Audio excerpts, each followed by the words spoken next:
Bonjour, je suis avec Maria Lepage, la présidente de l'association communautaire François de Gravelbourg. Elle va nous parler de l'événement de branche de la Saint-Jean-Baptiste. Bonjour, je suis Maria Lepage, présidente de l'association communautaire François de Gravelbourg.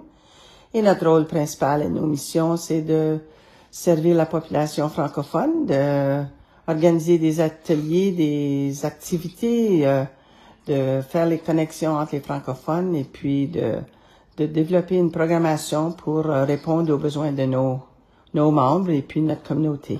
Le 21 juin, c'est la Saint-Jean-Baptiste, la fête nationale des francophones. Pourquoi est-il important pour la CFLG d'organiser cet événement ici à Gravelbourg? Nous autres, à Gravelbourg, on organise toujours une fête pour la Saint-Jean-Baptiste parce que c'est quand même une tradition de longue date au Canada.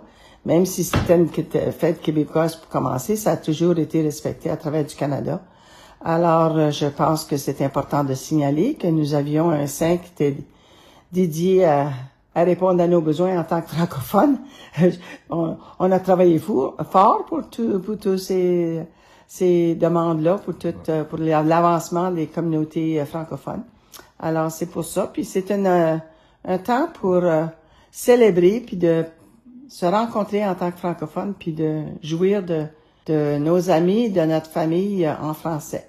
D'accord. Concrètement, qu'est-ce qui attend les gens ce dimanche 21 juin au Centre culturel Maillard? Pouvez-vous nous décrire le programme de la journée? Bien, disons que nous allons commencer avec un brunch vers 11h30, servi à tous les gens qui viennent. Et puis, nous allons procéder à une activité d'apprentissage le jeu de la pétanque. Puis en anglais, je pense que c'est appelé bocce, mais je suis pas certaine. Il y a deux différents noms pour chaque de ces jeux-là.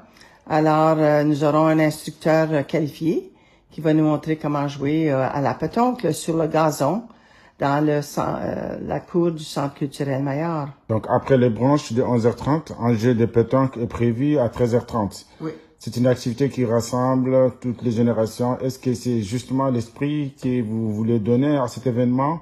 Un moment familial et convivial pour tous? Oui, c'est ça. C'est justement ce qu'on veut faire. On espère qu'on va avoir la température qui va collaborer parce que dernièrement, la température nous joue des tours. On a plus de pluie que de l'habitude, puis on a moins de soleil. Alors, on va espérer que dimanche, le 21, on va avoir du soleil pour ensoleiller notre activité. D'accord. Alors, les tarifs sont très accessibles, 12 dollars pour un adulte, 50 dollars pour une famille entière. C'était important pour vous de rendre cet événement accessible à toute la communauté ou bien? Ben oui, c'est ça. C'est pour ça qu'on le fait, hein. On veut que les gens se sentent à l'aise de venir célébrer avec nous. Puis ça va être aussi la fête des pères, les amis. Alors, ça pourrait être une manière de célébrer les papas. On va certainement célébrer les papas, puis que maman soit pas obligée de faire le dîner. Peut-être qu'elle va faire le souper seulement. Alors, quel message souhaiterez-vous adresser aux francophones et aux amis de la francophonie de Gravelbourg pour les inviter à venir nombreux ce dimanche? Nous vous invitons à venir nous rejoindre, venir passer un bon moment, un café, un thé, du jus et une bonne bouffe. D'accord. Alors, où peut-on procurer les billets ou obtenir plus d'informations pour participer à cet événement? Bien, téléphonez au 306-648-3103 pour réserver vos places ou au 648-8338. Ça peut nous donner 2 accès. On va noter puis vous compter parmi les nôtres. D'accord. Merci beaucoup, Maria. Bonjour. Avez-vous un dernier mot à dire? Ah non. Bonne journée à tous. La fête sera cool? Ah oui. Ok, merci beaucoup. Bonne journée.